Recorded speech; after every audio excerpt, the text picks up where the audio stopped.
Local News, good morning, I'm Emma Tonkin. A Newcastle man whose daughter developed multiple personalities to survive his child abuse will be in his 70s before he's eligible for parole for his crimes. Giselle Akatama reports. In December, the man was found guilty of 23 child sex offences relating to 2 of his children. One has dissociative identity disorder. In sentencing the man to 21 years jail with 14 years non-parole, Judge Ian Burke said the offending was a grave breach of trust and authority. The judge said he regarded the man's prospects of rehabilitation as uncertain or guarded, and also touched on his age. He said he's aged 58 and is not an old man by today's expectations, but nonetheless he is not young. Regardless of his age, he said no penalty other than full time in prison is appropriate in each of the offences. Police say 39 New Lambton residents won't be able to return to their properties for several months following a landslip in the area.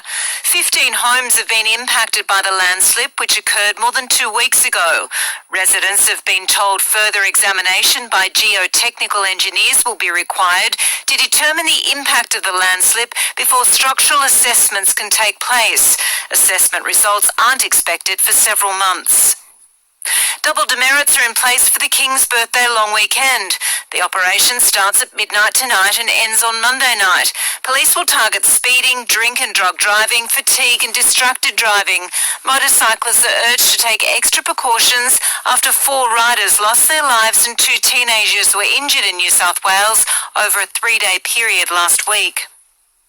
Police are asking people to avoid Barrington Tops this weekend, warning dangerous conditions could put travellers at risk. Ben Clifford reports. Barrington Tops National Park has been closed to the public for over 2 weeks. State agencies, including national parks, have urged the public to steer clear of the area as they deal with the damage recent floods have caused to roads, forests and hiking trails.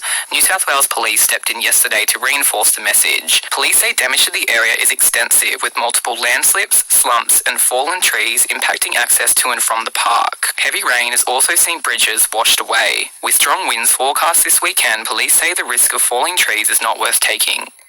Multiple vets across the Hunter have confirmed several cases of bacterial disease in pets following recent flood events. Leptospirosis spreads through the urine of infected animals, including rats, and is usually found in contaminated water or soil. Floodwaters, puddles and dirty rivers are particular hotspots for the disease.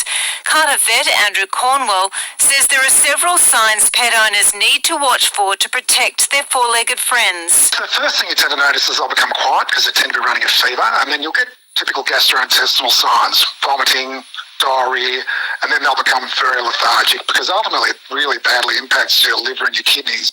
To sport, and Aziz Behic's 90th minute goal has given the Socceroos a 1-0 win over Japan and put them on the brink of World Cup qualification. Riley McGree assisted Behic's late winner after Japan had dictated much of the play in Perth. The result means the Socceroos will qualify for next year's tournament as long as they avoid a heavy defeat against Saudi Arabia on Wednesday morning. Behic told Paramount Plus the Socceroos deserve to go to another World Cup. It's been a long campaign and, we've worked so hard this campaign. We've had a change of coach, never easy, but, the group we have in this change room and the boys that come in every camp, the mentality is second to none, and, I think we more than deserve going to a World Cup again. Newcastle Knights coach Adam O'Brien says parts of the crowd who booed the team at half-time in last night's win over the Manly Sea Eagles don't understand rugby league. The Knights came from a 16-0 deficit to win 26 points to 22 in Golden Point extra time, with captain Kalen Ponga scoring the winning try. Newcastle lost Tyson Frizzell early in the first half to concussion and failed to score a try in the first 40 minutes. O'Brien says the crowd's behaviour was disappointing and hurtful. It's disappointing. Yeah, it's really disappointing to people to even, I know the scoreline's not what they want, but to boo the effort that went into that first half from a really young team. The people that booed don't know anything about rugby league. Checking the Hunters weather, partly cloudy, light winds becoming northwesterly. Newcastle, Maitland and Scone heading for tops of 18, 17 degrees in Singleton.